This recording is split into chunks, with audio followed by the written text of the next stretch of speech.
Menga bitta xabar keldi. Kursingiz qimmat ekan.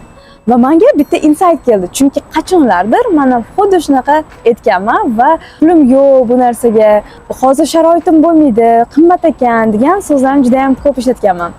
Men sizlarga bitta narsa aytib beraman. O'zim hayotimdan kelib chiqqan 18 yoshimda men transformatsion kursga $2,500 yozilganman. 18 yoshli qizga bu вообще katta pul-da, bunday olib qarasa. Lekin ana shu kursdan o'tganimdan keyin o'zimga qaror qilganman.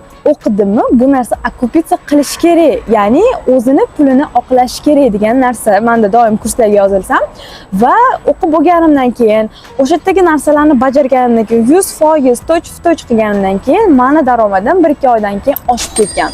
Va bu yana bir marta dokazat qilib beradi. Agar siz punt bilan o'qisangiz, o'zingizga maqsad qo'ysangiz, albatta har bitta kursingiz, har bitta bilimingizga qo'yayotgan investitsiyangiz qoplaydi o'zini.